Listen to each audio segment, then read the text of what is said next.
نحمده ونصلي على رسوله الكريم أما بعد أعوذ بالله من الشيطان الرجيم بسم الله الرحمن الرحيم رضي الله عنهم ورضوا عنه صدق الله العظيم அளவற்ற அருளாளனும் நிகரற்ற அன்புடையோனுமாகிய எல்லாம் வல்ல அல்லாஹுவின் பெயரால் துவங்குகிறேன்.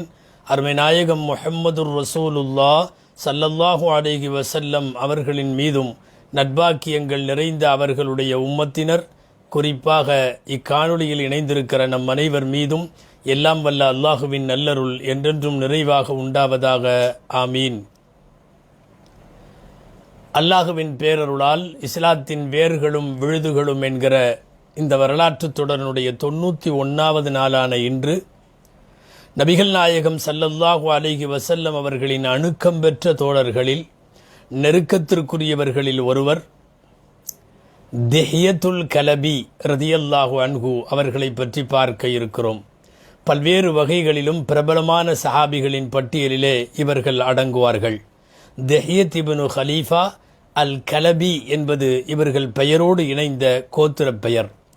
எம்பெருமானார் ஸல்லல்லாஹு அலைஹி வஸல்லம் மதீனாவிற்கு ஹிஜ்ரத் வருவதற்கு முன்னாலேயே இஸ்லாத்தில் இணைந்துவிட்ட மூத்த சஹாபிகளில் ஒருவர் என்று சொல்லலாம். மிகப்பெரிய வியாபாரி, மிகப்பெரிய செல்வந்தர்.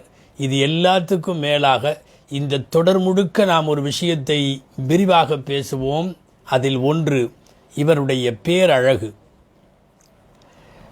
மிக அழகான முக அமைப்பும் உடல் அமைப்பும் கொண்டவர். எந்த அளவிற்கென்றால் அரபு ரகத்தில் இன்றைக்கு வரையும் அவர்கள் வாழ்ந்த காலத்திலும் சரி, அழகுக்கு இவரை பழமொழியிலே உதாரணமாக காட்டுவார்கள். யாராவது கொஞ்சம் அழகாக இருந்துவிட்டால் திஹ்யத்துல் கலபியை போல என்பார்கள். யாராவது கொஞ்சம் தன்னைத்தானே அழகாக்கி கொள்ள முயற்சித்தால் நீ என்ன பெரிய திஹ்யத்துல் கலபியா என்று கேட்பார்கள். ஏனென்றால் அழகின் மறுபெயர் திஹ்யத்துல் கலபி என்பது அன்றைய சஹாபாக்களின் உள்ளத்திலே ஊடுருவி இருந்த செய்தி. பத்ரு போர்க்களத்திற்கு சற்று முன்புதான் இஸ்லாத்தில் சேர்ந்த காரணத்தால் இவர்கள் முதல் போரான பத்ரு போரிலே பங்கேற்கவில்லை. எனினும் உஹதிலே இருந்து, ஷவ்வால் 3 இருந்து, ஹிஜ்ரி 3 இருந்து தொடர்ந்து எல்லா போர்களிலும் பங்கேற்றவர்கள். நபிகள் ஸல்லல்லாஹு அலைஹி வஸல்லம் அவர்களிடத்தில் ஹிஜ்ரி 3 இருந்து சுமார் 7 ஆண்டு காலம் 8 ஆண்டு காலம் சஹாபாக்களின் முந்திய வரிசையில் இடம் பிடித்த சஹாபி என்று சொல்லலாம். இதனால்தான் புகழ்பெற்ற தப்சீர் விரிவுரையாளர் அல்லாமா குர்துபி ரஹ்மத்துல்லாஹி அலைஹி அவர்கள் ஹுவ மின் கிபாரி சஹாபா, இவர் சஹாபாக்களில் பெரிய சஹாபிகளில் மூத்த சஹாபிகளில் ஒருவராக இருக்கிறார் என்று எழுதி வைத்திருக்கிறார்கள் அல்லாமா குர்துபி ரஹ்மத்துல்லாஹி அலைஹி அவர்கள். எம்பெருமானார் ஸல்லல்லாஹு அலைஹி வஸல்லம் அவர்களை இஸ்லாத்தின் போது சந்தித்து தொடர்பை ஏற்படுத்தி கொண்ட பல்வேறு நபித்தோழர்களுக்கிடையில் இவர் இஸ்லாத்திலே சேருவதற்கு முன்பே பெருமானார் ஸல்லல்லாஹு அலைஹி வஸல்லத்துக்கு பிரியமானவர், ரொம்ப பிரியமானவர். அவர்களுடைய கிராமத்திலே இருந்து அன்பளிப்புகளாக எதையாவது எடுத்து கொண்டு வந்து நபிகள் நாயகம் ஸல்லல்லாஹு அலைஹி வஸல்லத்தை நட்பு ரீதியாக சந்தித்துவிட்டு அவர்களுக்கு அன்பளிப்புகள் கொடுத்துவிட்டு போவது இவர்களுடைய வழக்கம். இது அவர்கள் இஸ்லாத்தில் சேருவதற்கு முன்னாலேயே இருந்த ஒரு விஷயம். இவரை பற்றிய குறிப்புகளில் முக்கியமாய் மனதில் பதிய வைக்க வேண்டியது ஸல்லல்லாஹு அலைஹி வஸல்லம் அவர்களுடைய சிறிய தந்தையும் மிகப்பெரிய இஸ்லாமிய பிரச்சாரத்திற்கு எதிரியாகவும் இருந்த அல்லாஹுவால் அல் குர்ஆனிலே சபிக்கப்பட்ட அபூ லஹபுடைய மகள் தர்ரா, அந்த பெண்மணியை இவர்கள் மணமுடித்திருந்தார்கள். அந்த பெண்மணியினுடைய கணவர் ஹாரிஸ் என்பவர் வஃபாத்தானதற்கு பின்னால் விதவையாக இருந்த தர்ராவை திஹ்யத்துல் கலபி ரதியல்லாஹு தஆலா அன்ஹு அவர்கள் மணமுடித்திருந்தார்கள். இவர்கள் வசித்த அந்த பகுதிக்கு தோமத்துல் ஜந்தல் என்று பெயர். அங்கிருந்து மதீனாவிற்கு ஹிஜ்ரத் வந்தார்கள் ஸல்லல்லாஹு அலைஹி வஸல்லம் அவர்களை நோக்கி.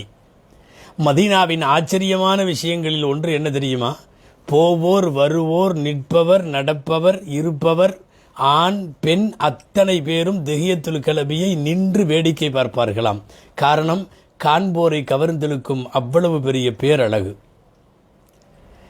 சஹாபாக்களின் வரலாறுகளை நேர்த்தியாய் தொகுத்து தருகிற சீர அலாமுன் நுபலாவினுடைய ஆசிரியர் அல்லாமா தஹபி ரஹ்மத்துல்லாஹி அலைஹி அவர்கள் எழுதுகிறார்கள், கானமின் அஜ்மலி சஹாபத்தில் மௌஜூதீன ஃபில் மதீனா, மதீனாவிலே அன்றைக்கு வாழ்ந்த சஹாபாக்களில் அதிக அழகுள்ளவர்கள் இவர் போர் யாரும் இல்லை. அப்படி ஒரு பேரழகு அல்லாஹ் இவர்களுக்கு கொடுத்திருந்தான். அதுவும் அந்த வெள்ளை குதிரையில் சமயங்களில் இவர் போனாங்கன்னா மதீனாவின் கண்கள் அத்தனையும் இவர் மீது வைத்த கண் எடுக்காமல் பார்க்கும் என்று எழுதுகிறார்கள் அல்லாமா இப்னு சஅத் ரஹ்மத்துல்லாஹி அலைஹி தங்கள் தபகாத்திலே. இப்படி நிறைய அவர்களுடைய அழகினால் பெரும்பெற்ற புகழுக்கு சொந்தக்காரர்கள்.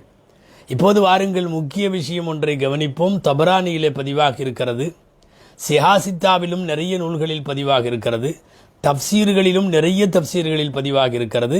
கான ஜிப்ரீல் யதீனி அலா சூரத்தி திஹியத்தில் கலபி, உலகத்திற்கு ஜிப்ரீல் அலைஹிஸ்ஸலாம் மனித உருவத்திலே வருகிற போது இவர் உருவத்திலே வருவார்கள்.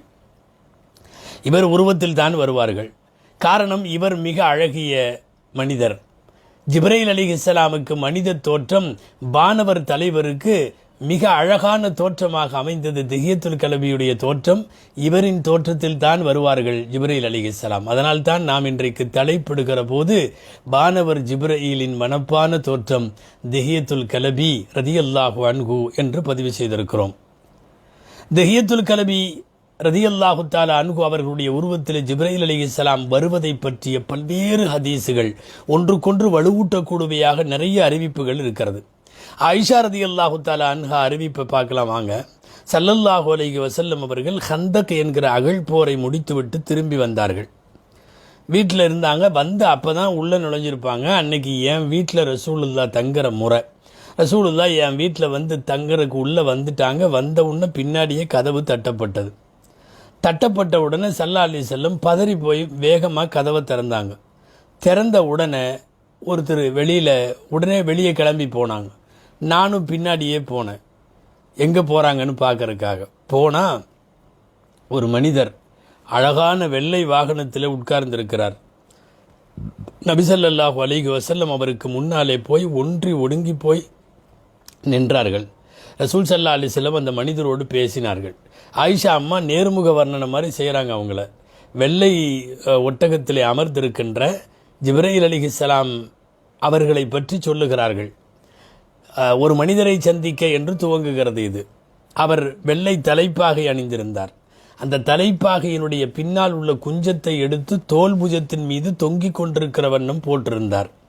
இப்படி ரொம்ப நேரம் பேசிட்டு ரசூலுல்லா திரும்பி வந்த உடனே நான் கேட்டேன், மன்தாலிக்கர் ரஜுலுல்லதி கல்லம் தகு யா ரசூலல்லா, அல்லாவின் தூதரே ரொம்ப டீப்பாக பேசிகிட்டு இருந்தீங்க, ஆழமாக யார்கிட்ட பேசிகிட்டு இருந்தீங்க? சல்லாசன் கேட்டாங்க, அவர் ஐதிகி நீ பார்த்தியா அப்படின்னு கேட்டாங்க ஸல்லல்லாஹு அலைஹி வஸல்லம். ஆமாம் பார்த்தேன். சல்லாசன் கேட்டாங்க, பிமன் தஷ்பஹி நஹு, நீ யாரை பார்த்த, நீ யாருன்னு நினைக்கிறாது அப்படின்னு கேட்ட உடனே நான் சொன்னேன், அது திஹியத்துல் கலபின்னு சொன்னேன். சஹாபாக்களில் திஹியத்துல் கலபின்னு சொன்னேன். சல்லாசன் சொன்னாங்க, தாலிக்க ஜிப்ரீல் அமரணி அன் அம்து இலா பனி குரைலா, வந்தது ஜிப்ரீல், நீ பார்த்தது ஜிப்ரீல். அந்த தோற்றம் ஜிப்ரீல் அலைஹிஸ்ஸலாம் பனு குரைலா என்கிற யகூதிகளின் குடியிருப்பை நோக்கி என்னை போகுமாறு உத்தரவிட வந்தார்கள் என்று நபி ஸல்லல்லாஹு அலைஹி வஸல்லம் சொன்னார்கள். பனு குரைலாவுக்கு எதனால் போக வேண்டும் என்பது குறித்து இதற்கு முந்தைய சில தொடர்களில் நாம் பேசியிருக்கிறோம். இப்போ ஜிப்ரீல் அலைஹிஸ்ஸலாம் இவர்களின் தோற்றத்தில் வருகிறார்கள் என்பது எல்லா அறிவிப்புகளிலேயும் ஊர்ஜிதமாகிவிட்டது. ஆனால் சில பேர் இதை தப்பாக புரிஞ்சிக்க கூடாது. ஜிப்ரீல் வந்து திஹியத்துல் கலபியுடைய உடம்புக்குள்ளே பூந்துக்குவார், அப்போ அந்த நேரத்தில் ஜிப்ரீல் வந்து திஹியத்துல் கலபியாக இருக்க மாட்டார் அப்படின்னு புரியறதும் தப்பு. அந்த மனித உருவத்தில் வர்றப்போ ஜிப்ரீல் வந்து திஹியத்துல் கலபியாக வரும்போது சாப்பிடுவார், குடிப்பார் அப்படிங்கிற மாதிரி நினைக்கிறதும் தப்பு. ஏன்னா நம்மள்ட்ட இந்த அவதாரம்ங்கிறதெல்லாம் கிடையாது, இப்படி ஆகிறது அப்படி ஆகிறதுன்னு. ஒரு சாம்பிளுக்கு சொல்லும்போது அவர் திஹியத்துல் கலபி மாதிரி ஜிப்ரீல் அலைஹிஸ்ஸலாம் வந்தாங்க, அவ்வளோதான் அர்த்தமே ஒழிய திஹியத்துல் கலபி ரதியல்லாஹுடைய உடம்புல பூந்துக்கிட்டாங்க அப்படின்னு அர்த்தம் அல்ல. ஒரு ஒப்பீட்டுக்காக சொன்னது. ஒப்பீட்டுக்காக இவர்கள் சொல்லுகிற இன்னும் ஒரு ஹதீஸை நாம் பார்க்கலாம். முஸ்லிம் ஷரீஃபில் ஹதரத் ஜாபிர் ரதியல்லாஹு தஆலா அன்ஹு அவர்களுடைய அறிவிப்பு வருகிறது. ஸல்லல்லாஹு அலைஹி வஸல்லம் மேராஜுக்கு போனதை பற்றி சொல்கிறாங்க. உருதா அலையல் அம்பியா, எனக்கு நபிமார்களை எல்லாம் காட்டப்பட்டது. ஃபைதா மூசா, நான் அப்போது மூசாவை பார்க்கிறேன். கன்னஹு மின் ரிஜாலி ஷனூஆ கோத்திரத்துடைய மனிதர்களைப் போல மூசா இருந்தார். நான் ஈசா அலைஹிஸ்ஸலாமை பார்த்தேன். வரைது ஈசா கன்னஹு உருவத்து பின் மஸ்ஊத் ரதியல்லாஹு தஆலா அன்ஹு அவர்களைப் போல ஈசா அலைஹிஸ்ஸலாம் இருந்தார்கள். இப்ராஹிம் அலைஹிஸ்ஸலாமை நான் பார்த்தேன், இப்ராஹிம் என்னை போன்று இருந்தார்கள், அச்சு அசலாய். கடைசியில் அந்த ஹதீஸை முடிக்கும் போது ஸல்லல்லாஹு சொல்கிறாங்க, நான் ஜிப்ரீலை பார்க்கிறேன், அவர் திஹியத்துல் கலபியை போன்று இருக்கிறார். அப்போ திஹியத்துல் கலபி ரலியல்லாஹு அன்ஹுடைய உருவம் என்பது ஏறத்தாழ ஜிப்ரீலை பிம்பம் எடுத்தது போல் அந்த உருவ அமைப்பை ஒத்திருந்ததை நாம் இந்த ஹதீஸுகளிலே பார்க்கிறோம். ஆனால் அதுக்காக ஜிப்ரீலுக்கு இதுதான் உருவம்னு புரியக்கூடாது. மனித உருவத்திலே வருகிற போது அந்த தோற்றத்தில் வருவார்களே ஒழிய ஜிப்ரீலுக்குள்ள சொந்த தோற்றம் வேறு. 600 இறக்கைகளோடு அவர்களுக்கு சொந்த தோற்றம் இருக்கிறது என்று புகாரி ஷரீஃபிலே வருகிறது. அதே புகாரியில் வருகிறது, நபி ஸல்லல்லாஹு அலைஹி வஸல்லம் வாழ்க்கையில் 2 தடவை மட்டும்தான் ஜிப்ரீலை அவங்களுடைய சொந்த உருவத்தில் பார்த்துருக்காங்கன்னு வருது. ஆயிஷா அம்மாவுடைய அறிவிப்பு, அண்ணன் நபிய ஸல்லல்லாஹு அலைஹி வஸல்லம் ரஆ ஜிப்ரீல மர்ரத்தைனி ஃபீ சூரத்திஹில் ஹகீகியா. அவர்களுடைய சொந்த உருவத்தில் ஸல்லல்லாஹு அலைஹி வஸல்லம் 2 தடவை பார்த்தாங்க. இந்த ஹதீஸு முஸ்லிம் ஷரீஃபிலே பதிவாகி இருப்பதை பார்க்கிறோம். ஆக அழகுன்னா அப்படி ஒரு பேரழகு ஹதரத் ஜிப்ரீல் அலைஹிஸ்ஸலாம் அவர்கள் மனித உருவத்தில் வருவதற்கு அவர்கள் தேர்ந்தெடுத்து கொண்ட ஒரு உருவம். ஸல்லல்லாஹு அலைஹி வஸல்லம் அவர்கள் திஹியத்துல் கலபி இஸ்லாத்தை ஏற்றதற்கு பின்னால் ஹிஜ்ரி 6 இவரை தனியாக நபி ஸல்லல்லாஹு அலைஹி வஸல்லம் அனுப்பி வைத்தார்கள். உன் கோத்திரமான கலபு கோத்திரத்திலே போய் இஸ்லாத்தை எடுத்து சொல் என்று சொன்னார்கள். போய் தன்னுடைய கூட்டத்தாரிடத்தில் தீவிர பிரச்சாரத்தை மேற்கொண்டார். வரலாற்று ஆசிரியர்கள் எழுதுகிறார்கள், ஒரு சிலர் பேரை தவிர கலபி கோத்திரத்தார் பெரும்பாலான பேர் இவர் கையிலே இஸ்லாத்திலே சேர்ந்ததால் இஸ்லாமிய அழைப்பு பணியில் திஹியத்துல் கலபிக்கு என்று சொல்லி ஒரு மிகப்பெரிய அவர்களுக்கென்று ஒரு மிகப்பெரிய தஅவாவினுடைய மைதானத்தில் ஒரு பெரிய பங்களிப்பு உண்டு என்று எழுதுகிறார்கள். இனி சில முக்கியமான விஷயங்களை திஹியத்துல் கலபியினுடைய வாழ்க்கையில் பார்க்கணும். அருமைநாயகம் ஸல்லல்லாஹு அலைஹி வஸல்லம் அவர்கள் எல்லா அரசர்களுக்கும் கடிதம் எழுதினார்கள். ஹிஜ்ரி 6-7 துவக்கத்தில் ஹுதைபியா உடன்படிக்கை முடிந்த பிறகு பாரசீக அரசருக்கு, எகிப்தினுடைய அரசருக்கு, ரோமனுடைய அரசருக்கு இப்படி எல்லாம் அனுப்பிச்சாங்க. அதுக்கு சில நல்ல ஆட்களை தேர்ந்தெடுத்து கடிதம் கொடுத்து அனுப்புவார்கள். அந்த அடிப்படையில் நபி ஸல்லல்லாஹு அலைஹி வஸல்லம் ரோம் நாட்டினுடைய பேரரசராக இருக்கிற கைசர் என்ற அந்த போஸ்டுக்கு சொல்லப்படுகிற ஹிர்கல் மன்னருக்கு நபி ஸல்லல்லாஹு அலைஹி வஸல்லம் திஹியத்துல் கலபியினுடைய கையிலே கொடுத்து அனுப்பி வைத்தார்கள்.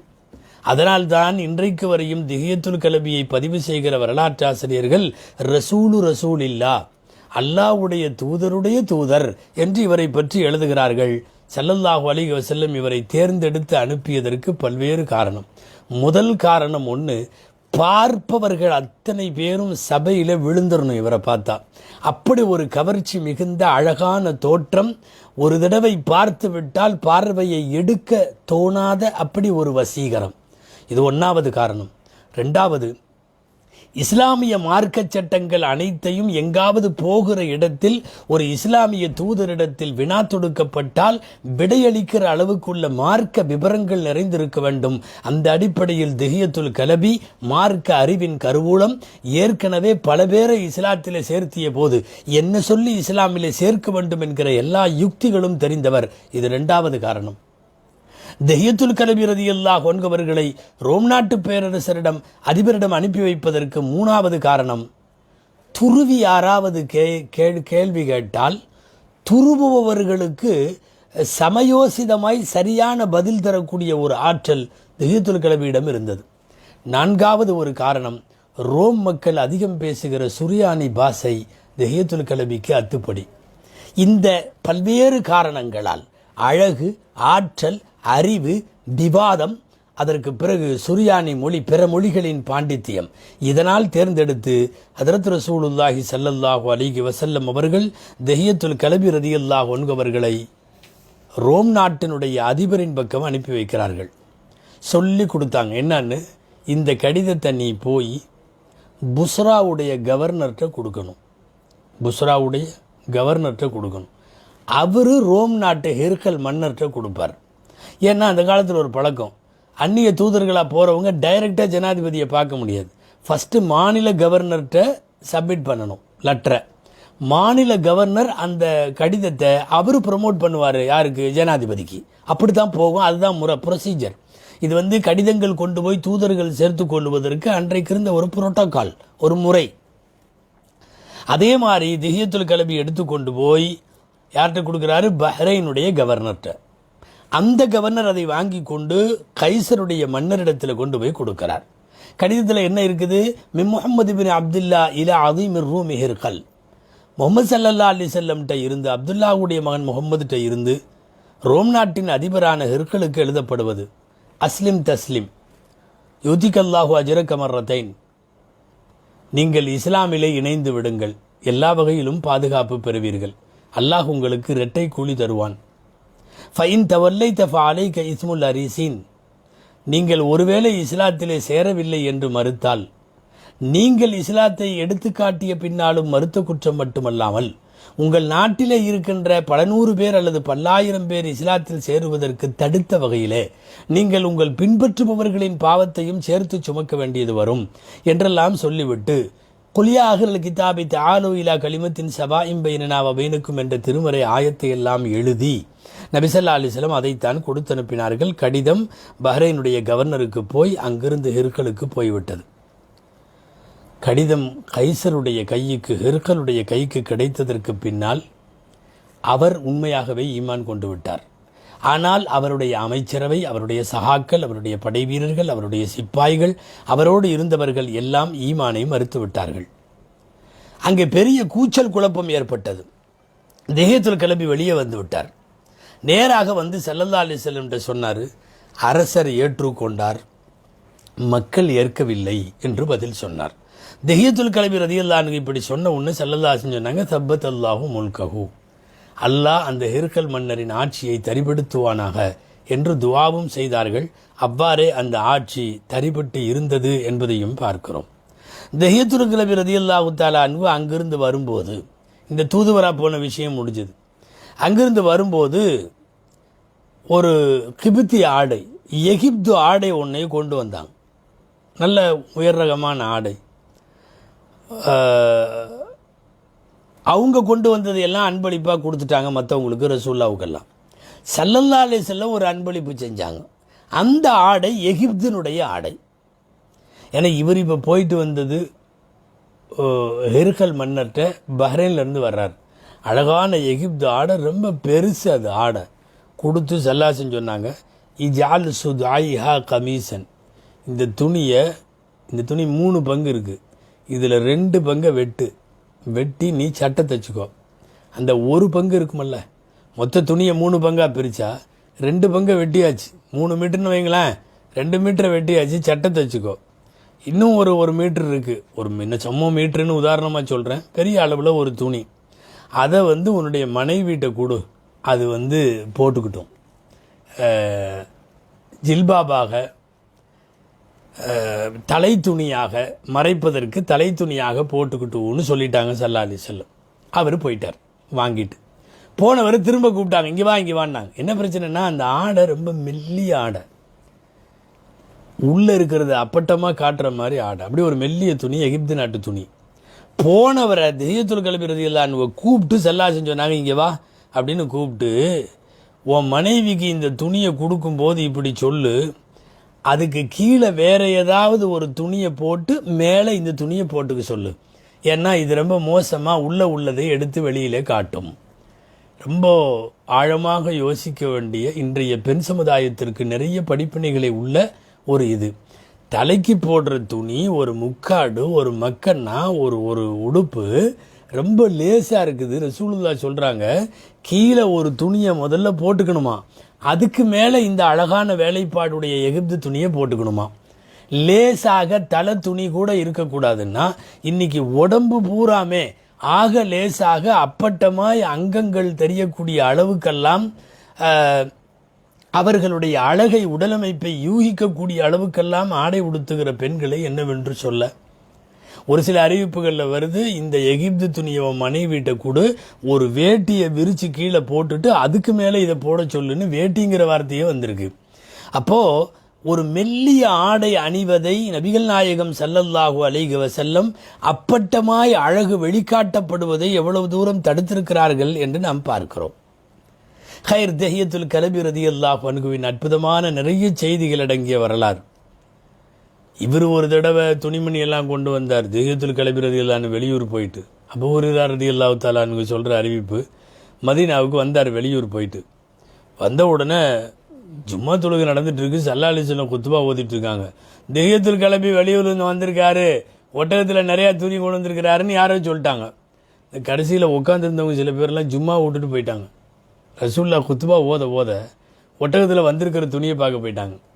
அங்கே இன்னொரு வேலையும் நடந்துட்டு இருந்துச்சு. வேறு யாரோ சில ஜவாரிகள், சில அடிமை பெண்கள், வேலைக்கார பெண்கள் டஃப் அடித்து பாட்டு பாடிட்டு இருந்திருக்காங்க.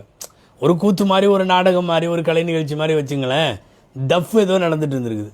தொழுதுட்டு இருக்கிறவங்க, ஜும்மால் இருந்தவங்க சில பேர் புதுசாக இஸ்லாத்தில் சேர்ந்தவங்க, அதாவது பழுத்து ஊறிய உரமேறிய சஹாபிகள் அல்ல, புதுசாக இஸ்லாத்தில் சேர்ந்த சில பேர் போய் திஹியத்துல் கலபியோட ஒட்டகத்தில் நிற்கிறாங்க. அவர் என்னென்ன துணி கொண்டு வந்திருக்காருன்னு பார்க்குறதுக்கு. சில பேர் போய் அந்த தஃப் அடிக்கிற பெண்கள்கிட்ட நிற்கிறாங்க. அப்போ தான் சூரத்துல் ஜும்மாவுடைய கடைசி ஆயத்து இறங்கிச்சு. நீங்கள் எடுத்து பார்க்கலாம் அந்த ஆயத்து. ஜும்மாவுடைய கடைசி ஆயத்து, நபியே வைதா ராவு திஜாரத்தன் அவு லஹுவன், அல்லாவின் தூதரை ஏதாவது வியாபாரத்தை பார்த்தாவோ அல்லது வீணான வேடிக்கையை பார்த்தாலோ, இன்ஃபத்து இலைஹா, அதை நோக்கி இந்த மக்கள் போயிடுவாங்க. தரக்கூக்க காயிமா, உங்களை நின்னது நிற்க விட்டு போட்டு போயிடுவாங்க. அதாவது நீங்கள் குத்துபா ஓதிட்டே இருக்க வேண்டியதுதான். உங்களை தரக்கூக்க காயிமா, உங்களை நின்றது நிற்க போயிடுவாங்க. அவங்களுக்கு தெரியல குல்மா இந்தல்லாஹி, அவங்கள்ட்ட திஹியத்துல் கலபியினுடைய ஒட்டகத்தில் உள்ளதும் அந்த தஃப்புகளை விட, எல்லாத்தை விட அல்லாஹ் இருக்கிற ரிசுக்கு தான் மேலானது, அவன் ரிசுக் அளிப்பவர்களில் சிறந்தவன் என்கிற சூரா ஜும்மாவினுடைய ஆயத்து அப்போ இறங்கினது தான். இப்போ இந்த மாதிரி திஹியத்துல் கலபி ரலியல்லாஹு அன்ஹு ரசூல் ஸல்லல்லாஹு அலைஹி வஸல்லம் வரலாற்றோடு நிறைய தொடர்புகளிலே அவர்கள் இருப்பதை பார்க்கிறோம். திஹியத்துல் கலபி ரலியல்லாஹு அன்ஹு ரசூலுல்லாவோடு நடந்த உரையாடல்களில் இன்னொன்று முஸ்னத் அஹ்மதில் பதிவாயிருக்கு.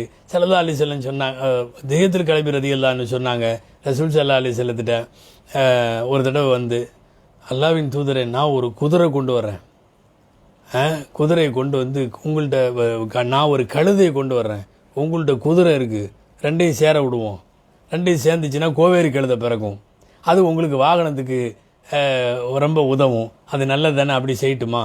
நான் கழுதை கொண்டு வர்றேன், கழுதையையும் குதிரையையும் இணைய வைப்போம், ஒரு கோவேரி கழுதை பிறக்கும், அந்த கோவேரி கழுதையில் நீங்கள் வாகனிக்கலாமல்ல, ஃபயுன்திஜுலக்க பகலத்தின் தருக்க புகா அப்படின்னு வாக்கியம் சொல்கிறது யார்? திஹியத்துல் கலபி ரலியல்லாஹு. ஸல்லல்லாஹு அலைஹி வஸல்லம் உடனே மறுத்தாங்க. இன்னமா ஃபாலு தாலிக்கல்லதீன லா யஅலமூன், இதெல்லாம் அறியாதவங்க செய்கிற வேலை, பேசாமல் விடுங்க அப்படின்ட்டாங்க ஸல்லல்லாஹு அலைஹி வஸல்லம். அந்த முயற்சி நடக்கலை. திஹியத்துல் கலபி ரலியல்லாஹு உரிமையோடு ரசூல் ஸல்லல்லாஹு அலைஹி வஸல்லத்திட்ட பேசுகிறவங்க அப்படிங்கிறதுக்காக சொல்கிறேன். திஹியத்துல் கலபி ரலியல்லாஹு என்ன அன்பளிப்பு கொடுத்தாலும் போட்டுக்குவாங்க. திஹியத்துல் கலபி ரலியல்லாஹுவே சொல்கிறாங்க, நான் ரசூல் ஸல்லல்லாஹு அலைஹி வஸல்லம் துணி அன்பளிப்பு கொடுத்தேன். என்ன துணினா, இந்த பருத்தி துணி ஒன்றும் 2 கால் மோசா, கால் உரை, அதை நான் கொடுத்தேன். இந்த ரெண்டையும் நபி ஸல்லல்லாஹு அலைஹி வஸல்லம் யாருக்கும் கொடுக்கல, அவங்களே யூஸ் பண்ணாங்க. ஃபல்லபிஸகுமா ஹத்தா தஹ்ருகா, ரெண்டும் நான் கொடுத்த ஜுப்பாவும் சரி, நான் கொடுத்த மோசாவும் சரி, கிழிஞ்சு போகிற வரையும் ரசூல் ஸல்லல்லாஹு அலைஹி வஸல்லம் அதை பயன்படுத்தினாங்க. அப்படிங்கிறத அவருக்கே உள்ள ஒரு பெருமையோடு சொல்கிறார், என்னுடைய பொருளை ரசூல்லா இப்படி பயன்படுத்தினாங்கன்னு சொல்லி. ஒரே ஒரு அறிவிப்பு இருக்கிறது, கொஞ்சம் கருத்து வேறுபாடும் இருக்கிறது. இருந்தாலும் ஒரு வரலாற்றை பேசுகிற போது கொண்டு வந்து விட வேண்டும். இவருடைய தங்கச்சி ஷர்ராஃப்னு பேர். யார்? திஹியத்துல் கலபி ரலியல்லாஹுடைய உடன் பிறந்த சகோதரி. இதை ஸல்லல்லாஹு அலைஹி வஸல்லம் கல்யாணம் பண்ணாங்கன்னு சில வரலாற்று ஆசிரியர்கள் எழுதுகிறாங்க. ஆனால் கல்யாணம் பண்ணாலும் அவங்க கூட குடும்பம் நடத்தலை, தொடவே இல்லை. அவங்க 2 பேர்த்துக்கு இடையில எதுவுமே நடக்கலை. ஆனால் திருமணம் பண்ணாங்கங்கிறத வச்சு அவங்க ரசூல் ஸல்லல்லாஹு அலைஹி வஸல்லமுடைய மனைவிமார்களான நம்முடைய தாய்மார்கள்ங்கிற லிஸ்ட்டில் வர்றாங்க அப்படின்னு சொல்லி தபரானியில் இருக்குது, தஃப்சீர் தப்ரியில் இருக்குது, முக்கியமான சில நூல்களில் இருக்குது. மறுபக்கம் நாம் பார்க்குறோம், நிறைய வரலாற்று ஆசிரியர்கள் இதை மறுத்தும் எழுதியிருக்கிறாங்க. எப்படின்னா, ஸல்லல்லாஹு அலைஹி வஸல்லம் அரசியல் காரணங்களுக்காக திஹியத்துல் கலபியினுடைய தங்கையை கல்யாணம் செய்ய நாடினார்கள். ஆனால் கல்யாணம் பண்ணுறதுக்குள்ளே அந்த அம்மா மௌத்தாயிட்டாங்க. வஃபாத்துஹா கத் ஹாலத்து பைனதாலிக்க அப்படின்னு வருது. இதையும் பல்வேறு வரலாற்று ஆசிரியர்கள் பதிவு செஞ்சுருக்காங்க. கல்யாணம் பண்ணாங்க, குடும்ப நடத்தலை என்று ஒரு அறிவிப்பு, அல்லது திருமணமே செய்யறதுக்கு முடிவு பண்ணாங்க, அதுக்குள்ளே அந்த அம்மா மௌத்தா போயிட்டாங்கன்னு ஒரு அறிவிப்பு. ஹதரத் தஹியத்துல் கலபி ரலியல்லாஹு அன்ஹு இந்த சிறப்புகளை எல்லாம் தாண்டி புகழ்மிக்க எருமூக் யுத்த களத்தில் பங்கு கொண்டார்கள். எருமூக் யுத்த களத்தில் தொகுப்பாக குதிரைப்படைகள் இருந்தது. அந்த குதிரைப்படையில் ஒன்றின் தலைவராக பொறுப்பேற்றிருந்தார்கள் ஹதரத் தஹியத்துல் கலபி ரலியல்லாஹு தஆலா அன்ஹு. திமிஷ்க் நகரத்தினுடைய வெற்றியின் போது அந்த படையில பெரும் பங்காற்றிய பெருமை தஹியத்துல் கலபி ரலியல்லாஹு அன்ஹுக்கு உண்டு. அந்த திமிஷ்கில் தான் போய் தங்கி செட்டில் ஆயிட்டாங்க. அங்கேயே திமிஷ்குக்கு பக்கத்தில் ஒரு கிராமத்தில் தான் இருந்தாங்க. புகழ்பெற்ற வரலாற்று ஆசிரியரும் திருக்குரான் விரிவையாளரும் 2 பரிணாமம் உள்ள அல்லாமா இப்னு கதீர் ரஹ்மத்துல்லாஹி அலைஹி தங்களுடைய அல்பிதாயா வன்னிஹாயாவில் பதிவு செய்திருக்கிறாங்க. முஸ்ஸான்னு ஒரு கிராமம், அந்த கிராமம் திமிஷ்குக்கு பக்கத்தில் இருக்குது. அந்த கிராமத்தில் தான், அதாவது டமாஸ்கஸினுடைய வெஸ்ட் சைடு இன்னைக்கு அந்த மஸ்ஸாங்கிற கிராமத்தில் தான் தங்கியிருந்தாங்க. உமர் ரலியல்லாஹு அன்ஹு காலத்தில் இருந்து முஆவியா ரலியல்லாஹு அன்ஹு காலம் வரை ரொம்ப ஆயுசு. அப்போ அவ்வளவு காலம் வரையும் அங்கே தான் தங்கியிருந்தார்கள். ஹிஜ்ரி 50 மஸ்ஸாவிலே அவர்கள் அடக்கம் செய்யப்பட்டார்கள். அதே ஊரில் இன்னைக்கு வரைக்கும் தஹியத்துல் கலபியினுடைய கபர் இருக்கிறது. நீங்கள் நெட்டில் பார்க்கலாம் அவங்களுடைய கபரு, அவங்க அடங்கி இருக்கிற இடம், அதனுடைய அமைப்பு, பக்கத்தில் இருக்கிற மஸ்ஜிதே தஹியத்துல் கலபின்னு சொல்லி உள்ள பள்ளிவாசல் எல்லாமே அங்கே இருக்குது. ஒரே ஒரு பலவீனமான அறிவிப்பில் பலஸ்தீனில் ஷஜரா என்ற ஊரில் தஹியத்துல் கலபி அடங்கினார்கள் என்று எழுதப்பட்டிருக்கிற கருத்தை பெரும்பாலான வரலாற்றாசிரியர்கள் மறுக்கிறார்கள். ஆக திமிஷ்குக்கு பக்கத்தில் மஸ்ஸாவிலே அடங்கியிருக்கக்கூடிய தஹியத்துல் கலபி ரலியல்லாஹு தஆலா அன்ஹு சஹாபாக்களில் பேரழகு பெற்ற, பெருமானாரோடு மிக நெருக்கமும் அணுக்கமும் பெற்ற அற்புதமான அந்த சஹாபி. ஒருவருக்கு பாக்கியங்கள்லேயே பெரிய பாக்கியம், இதை விட பாக்கியம் வேற என்னன்னா அவர் உருவத்தில் வகி வருகிறது. வகியை எடுத்து வருபவர் அவர் உருவத்திலே வருகிறார். சொல்லப்போனால் இவர் வாய் திறந்து ஓதுவது போல் வகி வந்திருக்கிறது என்றால் அதைவிட பெரிய பாக்கியம் வேறென்ன வேண்டும்? பேரழகை கொடுத்த அல்லாஹு ஜல்ல ஷானுஹு தஆலா அதே பெரும்பேறு கொடுத்து சுவனத்தில் அருமைநாயகம் ஸல்லல்லாஹு அலைஹி வஸல்லம் அவர்களோடு அல்லாஹ் அவர்களை சேர்த்து வைப்பானாக. ஆமீன். வஆகிரு தஅவானா அல்ஹம்துலில்லாஹி ரப்பில் ஆலமீன். அஸ்ஸலாமு அலைக்கும் வரஹ்மத்துல்லாஹி வபரகாத்துஹு.